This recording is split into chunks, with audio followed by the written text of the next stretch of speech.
नमस्कार, आप देखना शुरू कर चुके हैं वर्ड हेडलाइन और मैं नंदिनी। कांग्रेस पार्टी के राष्ट्रीय अध्यक्ष मल्लिकार्जुन खड़गे जी ने राज्यसभा में समाजवादी पार्टी के सांसद रामजी लल्ला सुमन के घर पे जो तोड़फोड़ की गई, उनके दलित होने की वजह से उनके निजी संपत्ति पर भी हानि पहुंचाई गई, इस बात पर मल्लिकार्जुन खड़गे जी ने संसद में बेहद कड़वे बोल बोले, लेकिन सच्चे बोल बोले।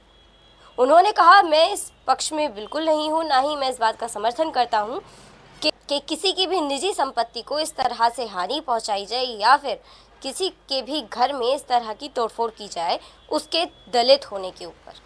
किसी भी दलित पर ऐसा अत्याचार नहीं होना चाहिए। सुनिए मल्लिकार्जुन खड़गे जी ने क्या कहा। सर, आपने जो बातें रखी है हम उसका स्वागत करते हैं और इस देश में जो भी पैट्रियट्स हैं, देश के लिए लड़े हैं, उनका मैं सम्मान करता हूं। लेकिन इसका मतलब ये नहीं है कि कानून अपने हाथ में लेकर अगर कोई किसी के घर पे जाकर तोड़फोड़ करता है, ये और तोड़फोड़ करता है, अगर उसकी संपत्ति को तोड़ता है, ये कभी हम नहीं मानेंगे।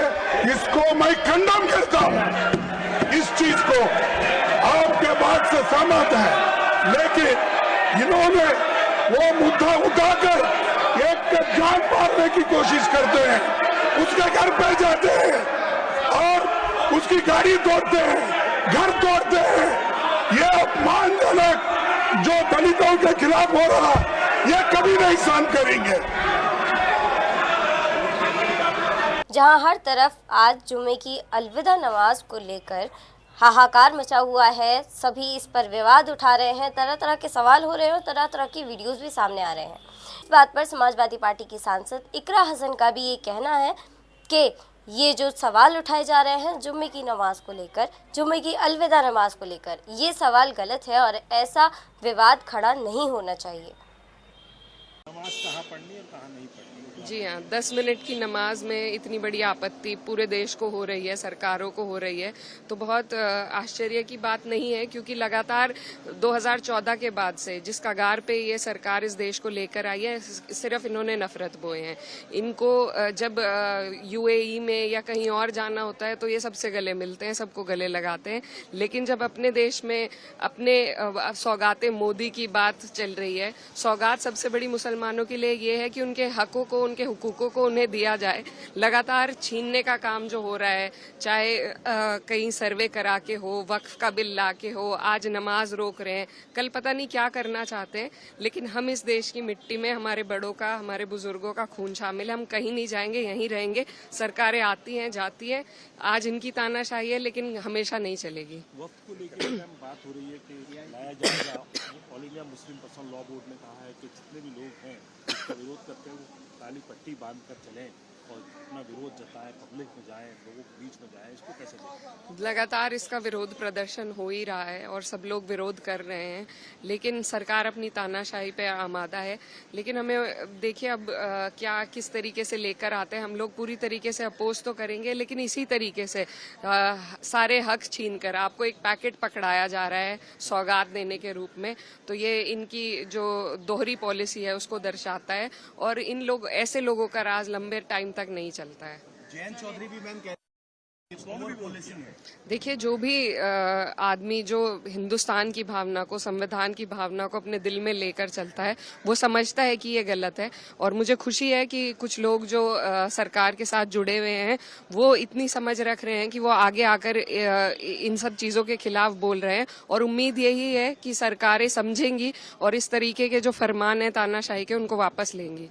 वहीं बैंकॉक और म्यांमार में लगातार एक के बाद एक 4 बार भूकंप के झटके महसूस हुए, जिसमें एक बड़ी बिल्डिंग भी नीचे गिर गई।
ज्यादातर असर थाईलैंड पर पड़ा। बैंकॉक में हालात सबसे ज्यादा बिगड़ने की वजह से 7.7 की तीव्रता से झटकों का असर भारत, बांग्लादेश और चीन तक रहा।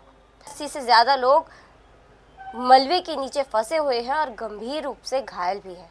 हालांकि हमारी यही प्रार्थना होगी कि किसी को भी ज़्यादा हानि ना आए।